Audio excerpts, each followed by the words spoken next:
दोस्तों 17 अक्टूबर को CAAC यानी कि centre for accountability systematic change नामक एक संस्था ने एक PIL सुप्रीम कोर्ट में दर्ज की थी।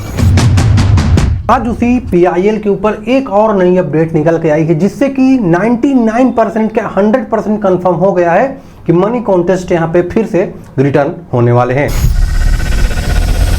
जैसे दोस्तों आप सब यहाँ पे देख सकते हैं स्क्रीन में, ये दोस्तों टाइम्स ऑफ इंडिया की ऑफिशियल रिपोर्ट है।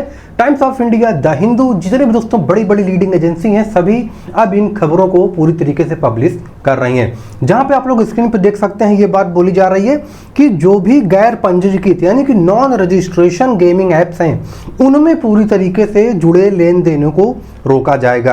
यानी कि जो भी लेन देन, जो भी ट्रांजेक्शन्स हो रहे हैं ऐसे एप्लीकेशंस में जो रजिस्टर्ड या सर्टिफाइड नहीं है, उनमें पूरी तरीके से बैन लगेंगे, उनके पेमेंट गेटवे बैन किए जाएंगे, ना कि किसी भी प्रकार के स्किल बेस्ड फैंसी एप्लीकेशन की। तो यानी कि काफ़ी बड़ी उम्मीद है यहाँ पे कि जितने भी स्किल बेस्ड फैंसी एप्लीकेशंस हैं, फिर से वो आपको दोस्तों देखने को मिल सकते हैं। हो सकता है यहाँ पे दोस्तों नए रजिस्ट्रेशन पॉलिसी के अंतर्गत उनको भी अपने आप को रजिस्ट्रेशन कराना पड़े, कुछ नए रूल्स लगे, कुछ GST ऐड हो, और इसी के साथ साथ मनी कॉन्टेस्ट पुनः आपके मोबाइल फ़ोन में चलने लगेंगे। अब दोस्तों यहाँ पे सबसे बड़ी बात निकल के आती है कि आखिर इन सब चीज़ों के पीछे रीज़न क्या था जो इतना बवाल उठा। अब भाई आप लोग एक चीज़ जान सकते हैं कि जो भी ऑफशोर कंपनियां हैं जिनके द्वारा पिछले साल टैक्सेस नहीं दिए गए थे, और ये मामला कितना है, ये मामला है दोस्तों 2 लाख करोड़ से अधिक, यानी कि कितनी बड़ी अमाउंट में टैक्स बचाया गया है। इन्हीं सब चीज़ों को लेकर गवर्नमेंट ने इतने बड़े पेमेंट गेटवेज को बंद कर दिया कि जब टैक्स हम तक नहीं पहुंच पा रहा, ये गवर्नमेंट क्लेम कर रही है, और ये टाइम्स ऑफ इंडिया की ऑफिशियल रिपोर्ट है कि टैक्स गवर्नमेंट तक नहीं पहुंच पा रहा था, जिसकी वजह से इतने बड़े यहाँ पे दोस्तों बैन की जरूरत पड़ी। अब यहाँ पे ये भी देखा जा रहा है कि जो भी national payments corporation of India है, जैसे कि NPCI, reserve bank of India, RBI और UPI, इनको भी दिशा निर्देश दिए गए हैं कि ऐसे प्लेटफॉर्म्स से पैसा ना ले या पैसा ना दें जो कि पूरी तरीके से रजिस्टर्ड ना हो। यानी कि गैर पंजीकृत जो भी दोस्तों नॉन रजिस्ट्रेशन वाले प्लेटफॉर्म्स हैं, उनमें अब पूरी तरीके से पेमेंट गेटवे बंद होगा, और इसको सर्टिफाइड करके स्किल बेस्ड गेम अलग होंगे और नॉन स्किल बेस्ड गेम अलग होंगे। उम्मीद यहाँ पे ये जताई जा रही है कि MPL और कैसीनो टाइप्स के गेम और बेटिंग टाइप्स के गेम्स में हो सकता है दिक्कत आए, लेकिन स्किल बेस्ड फैंसी एप्लीकेशंस पुनः अपने लाइन पे वापस आ सकते हैं। अब यहाँ पे बात निकल के आती है यूजर्स से। आप लोग भी सोचते होंगे कि अगर यही करना था तो भाई साहब पहले क्यों नहीं ये सब कर दिया आपने? 2 महीना आपने बिना मतलब में ऐसे फैंसी एप्लीकेशंस को बंद कर दिया, जितना लोगों को लॉस हो गया कि उसमें कुछ कहना ही नहीं, ठीक है। और लोग भी काफ़ी ज़्यादा विरोध भी कर रहे हैं इस बिल का। तो यहाँ पे एक चीज़ देखिए दोस्तों, हमको लोगों को माननी पड़ेगी।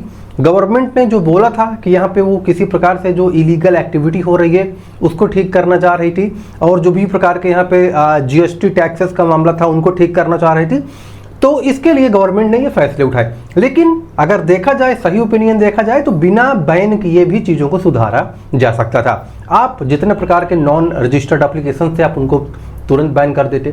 यहाँ पे दोस्तों और मैं आपको एक जानकारी दे दूं, आप लोग स्क्रीन पे देख सकते हो, एप्पल इंडिया और गूगल इंडिया, यानी कि जिनके पास प्ले स्टोर है, एप्पल के पास ऐप स्टोर है, इनमें भी पाबंदी से लगेगी। इन तरीकों के जो भी एप्लीकेशंस हैं जो कि नॉन रजिस्टर्ड हैं, इनको डाउनलोड नहीं किया जा सकेगा। इनके प्रति भी सख्त कार्रवाई की गई है, और यहाँ पे 4 नवंबर 2025 को यहाँ पे इसी चीज़ के ऊपर सुनवाई होगी, और 100% संभावना है यहाँ पे कि मनी कॉन्टेस्ट हमारे फैंटेसी फील्ड में आएंगे, और जितने प्रकार के नॉन रजिस्टर्ड एप्लीकेशंस हैं, वो कैसीनो हो, बेटिंग हो, गैम्बलिंग हो सकता है इनके ऊपर कुछ समय के लिए पूर्णतः बैन लग जाए, या तो हमेशा के लिए बैन लग जाए। अब ये तो दोस्तों फाइनली 4 नवंबर को ही पता चलेगा कि सुप्रीम कोर्ट इसके ऊपर क्या दिशा निर्देश जारी करेगा, सुप्रीम कोर्ट इसके ऊपर क्या बोलेगा।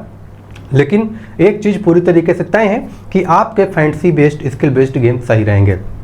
बस GST का मामला है। अब भाई GST में कंपनी के जो फाउंडर्स हैं, जो स्टेक होल्डर्स हैं, वो कितना राजी हो रहे हैं, गवर्नमेंट अथॉरिटीज़ कितना राजी हो रही हैं, इसके बारे में तो मैं अपनी कुछ ओपिनियन नहीं दूंगा, क्योंकि भाई इसके बारे में मुझे पता नहीं है।